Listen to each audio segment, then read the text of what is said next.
Dans cette partie de la découverte du vin, nous allons voir comment il est élaboré. Alors pour faire du vin, il faut bien évidemment du raisin.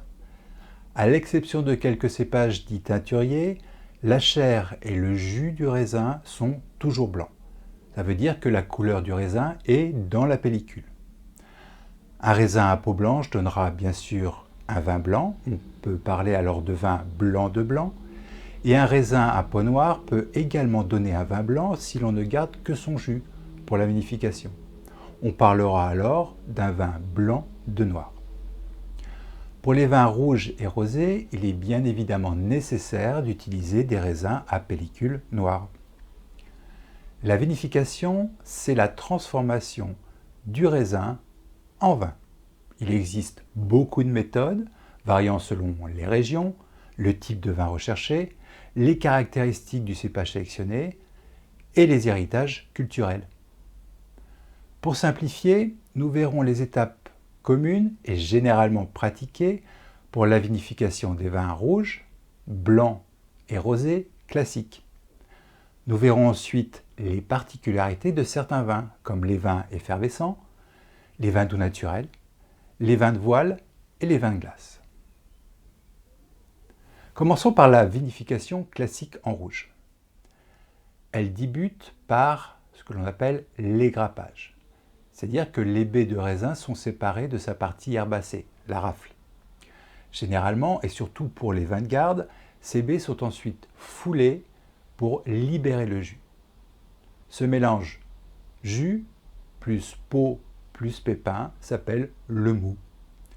À noter que dans certaines régions, comme le Beaujolais, on préfère garder les baies entières en vue d'une macération dite carbonique.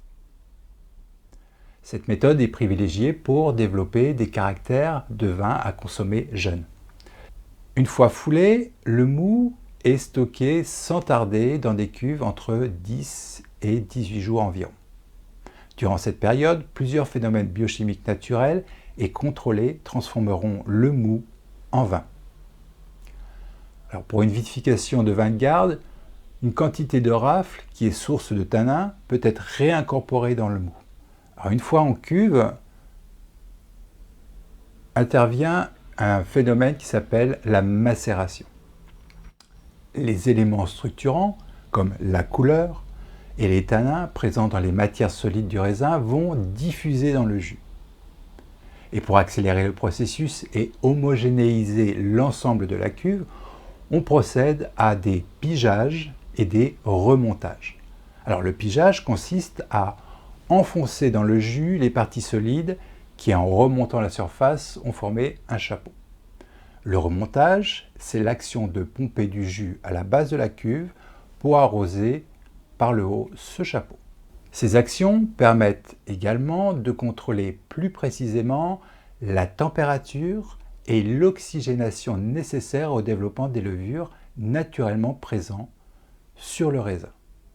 Il peut arriver parfois aussi que l'on rajoute des levures sélectionnées lorsque le démarrage de la cuve est compliqué. Un deuxième phénomène biochimique prend le relais, c'est la fermentation alcoolique. Le sucre présent dans le mou se transforme en alcool et en gaz carbonique sous l'action des levures. L'homme n'interviendra que pour réguler une température de fermentation entre 26 et 30 degrés Celsius. C'est la température idéale pour le développement des levures. Il continuera également à faire des pigeages et des remontages pour cette fois dégazer et oxygéner partiellement le liquide et obtenir un maximum d'arômes et de couleurs. Après 8 à 20 jours, le sucre est totalement transformé en alcool. Le vin est retiré de la cuve, alors soit par pompage, soit par écoulement par gravité, et ce vin retiré s'appelle le vin de goutte. Après cette extraction de ce vin de goutte, il reste encore dans la cuve beaucoup de matière solide, c'est ce qu'on appelle le marc, et il contient encore beaucoup de vin. Donc ce marc est extrait de la cuve, il est pressé pour en extraire ce que l'on appelle le vin de presse. Le vin de goutte et le vin de presse sont stockés dans des cuves ou des tonneaux selon les régions et selon la qualité de vin recherché, le vin de goutte et le vin de presse peuvent être assemblés ou dissociés. Il arrive même assez souvent que le vin de presse soit destiné à la distillerie. Une fois cette fermentation alcoolique terminée, commence alors un troisième phénomène, c'est la fermentation malolactique. C'est-à-dire que de bonnes bactéries vont se développer et affiner le vin. Il deviendra plus souple, gagnera de nouveaux arômes, son acidité sera plus équilibrée et sa structure lui permettra de vieillir et évoluer en bouteille beaucoup plus longtemps. L'avant-dernière étape de la vinification, allant entre 6 mois à 2 ans, s'appelle l'élevage. Le vin est surveillé pour le maintenir dans des conditions optimales de température, d'oxygénation et de limpidité. Durant cette période, plusieurs soutirages seront pratiqués. Le vin est transvasé, provoquant ainsi un dégazage et une oxygénation partielle. C'est le moment idéal pour éliminer les grosses lies. Ce sont ces particules solides tombées par gravité au fond du contenant, donc soit la cuve, soit le tonneau. Avec le temps, il y a aussi un autre phénomène, c'est l'évaporation du vin. Pour éviter qu'une poche d'air se forme à la surface dans la cuve ou dans le tonneau, on ajoute régulièrement du vin à ras-bord. C'est ce qu'on appelle le houillage. Après plusieurs mois d'élevage, le vin est enfin prêt. Mais avant de le mettre en bouteille, il convient de le débarrasser de toute particule résiduelle qui pourrait le dégrader par la suite. Alors plusieurs techniques peuvent être utilisées. On a le collage, ça veut dire que l'on va incorporer au vin, en général, une protéine. Ça peut être de la gélatine, ça peut être de la caséine, de l'albumine, du blanc d'œuf, ou même ce qu'on appelle de la colle de poisson. Et cette protéine va se coaguler dans le vin et entraîner au fond du fût ou de la cuve les particules restées en suspension. Ensuite, un simple soutirage permet de séparer le vin clarifié des particules tombées au fond que l'on pourra éliminer. Le vin peut également être filtré en le faisant passer à travers des filtres multicouches. Ces filtres multicouches sont faits d'un mélange compressé de fibres de cellulose ou de terre diatomée formée d'algues unicellulaires entourées d'une couche silicieuse. Voilà pour les vins rouges. Et maintenant, la vinification en blanc. Alors, on retrouvera plusieurs étapes similaires à la vinification en rouge. Néanmoins, dans une vinification en blanc, on ne cherche pas à extraire les matières colorantes présentes dans la pellicule du raisin, surtout si l'on fait du vin blanc à partir d'un raisin noir à chair blanche. La particularité donc de la vinification en blanc est qu'il n'y a pas de macération. La vendange est immédiatement pressée afin que le jus et les peaux de raisin n'entrent pas en contact pendant de longues périodes. Ensuite, ce jus est mis en cuve.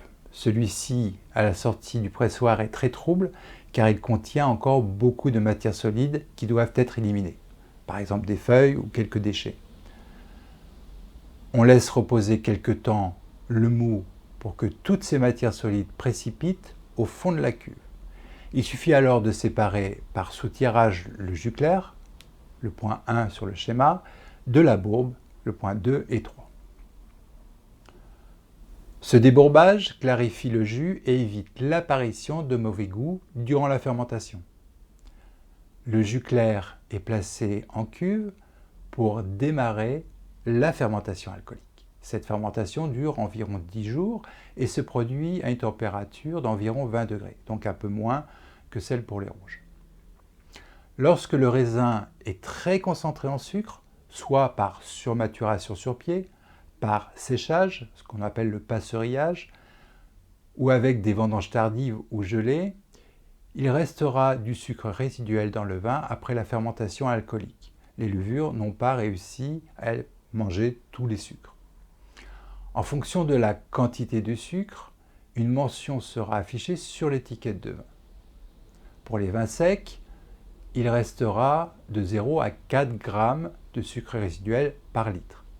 Pour les vins demi-secs, on peut aller jusqu'à 12 grammes par litre.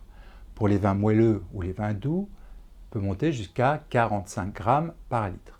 Et enfin, pour les vins liquoreux, c'est au-dessus de 45 grammes par litre. Alors, comme pour les vins rouges, l'élevage peut se faire en cuve ou en barrique en fonction du type de vin souhaité.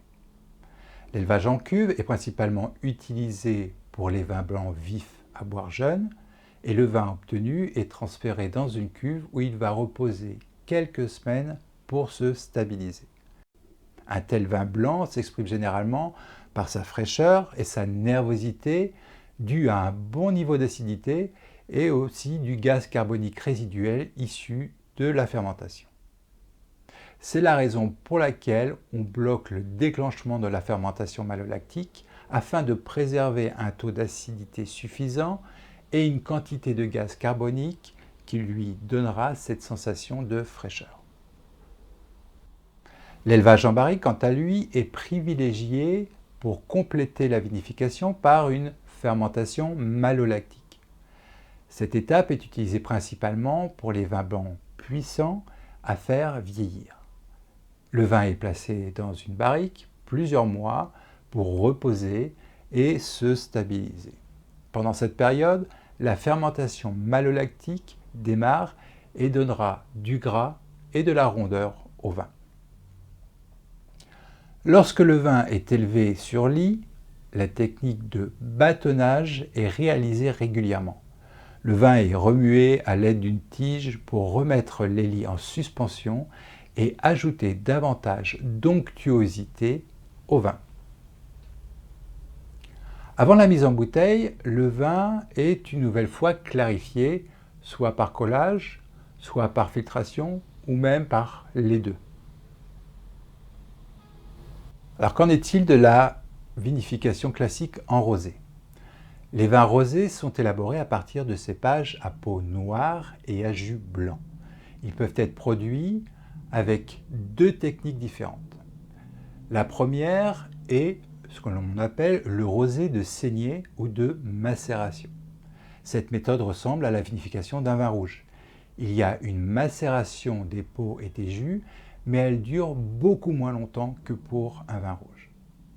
Ces vins rosés ont plus de structure, de puissance, plus d'alcool et une couleur plus soutenue. L'autre méthode est le rosé de pressurage. Elle ressemble à la vinification d'un vin blanc et elle est généralement réservée aux vins modernes et aux vins gris. Le pressurage des raisins est fait directement comme pour les vins blancs, mais il est beaucoup plus lent pour laisser les pellicules du raisin libérer un peu de matière colorante dans le jus. Ces vins rosés ont une robe claire, pâle, avec beaucoup de fraîcheur et de fruits. La vinification classique des vins effervescents. Tous les vins effervescents commencent à partir d'un vin sec tranquille, issu d'une vendange moins riche en sucre que pour un vin blanc classique. Il sera moins puissant en alcool et aura une teneur en acidité beaucoup plus élevée. Ce vin de base peut être issu d'une cuvée en blanc, en rosé ou un assemblage de plusieurs vins de même couleur. En Champagne, et uniquement dans cette appellation, on autorise l'assemblage d'un vin blanc avec un vin rouge. Plusieurs méthodes existent pour obtenir un vin effervescent. La plus qualitative, c'est la méthode traditionnelle ou méthode champenoise. Cette technique se caractérise par une seconde fermentation dans la bouteille. Juste avant la mise en bouteille du vin de base, une liqueur de tirage constituée principalement de levure et de sucre est rajoutée dans la bouteille. Ces bouteilles sont fermées par des capsules et sont mis au repos horizontalement pendant plusieurs mois. Durant toute cette période, une seconde fermentation transforme le sucre en alcool et entraîne la libération de gaz carbonique emprisonné dans la bouteille. Le vin tranquille est devenu effervescent. Après cette deuxième fermentation, un dépôt s'est formé dans la bouteille. Alors pour enlever cette lie constituée principalement de levure morte, les bouteilles sont remuées Chaque jour, les bouteilles sont tournées d'un quart de tour mécaniquement par des gyropalettes ou manuellement sur des pupitres. Les bouteilles s'inclinent ainsi petit à petit et la lie descend vers le goulot. Au bout d'environ 2 mois, toutes les lies sont rassemblées contre la capsule. La bouteille est alors stockée la pointe en bas, ce qu'on dit stockée sur pointe. Pour chasser le dépôt, on plonge alors le haut du col dans un bain de saumure à moins 25 degrés pendant quelques minutes, ce qui va créer un petit glaçon qui emprisonne le dépôt. En ôtant la capsule, le dépôt et le glaçon sont expulsés par le gaz sous pression. C'est ce qu'on appelle l'étape du dégorgement. Alors les quelques centilitres perdus sont remplacés par un mélange de vieux vin et de sucre que l'on appelle la liqueur d'expédition. C'est l'étape du dosage. Chaque maison a son secret. En fonction de la quantité de sucre ajoutée dans la bouteille, une mention sera affichée sur l'étiquette. Lorsque vous verrez brut nature ou ultra brut, cela voudra dire qu'il n'y a pas eu de sucre rajouté. Lorsqu'il y a écrit extra brut, c'est qu'il reste entre 0 à 6 grammes de sucre. Pour un vin brut, c'est inférieur à 12 grammes. Pour un extra dry, c'est entre 12 et 17 grammes. Pour un sec, entre 17 et 32 grammes. Pour un demi-sec, entre 32 et 50 grammes. Et pour un doux, ce sera supérieur à 50 grammes. La bouteille est rebouchée définitivement en vue de sa commercialisation.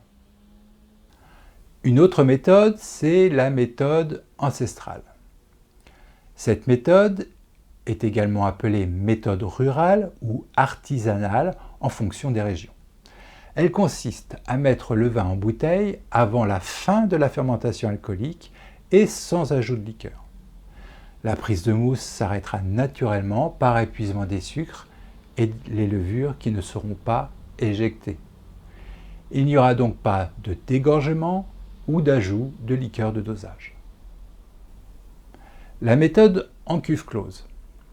Contrairement à la méthode traditionnelle, la prise de mousse se réalise dans des cuves closes. Et ces cuves peuvent contenir plusieurs centaines d'hectolitres.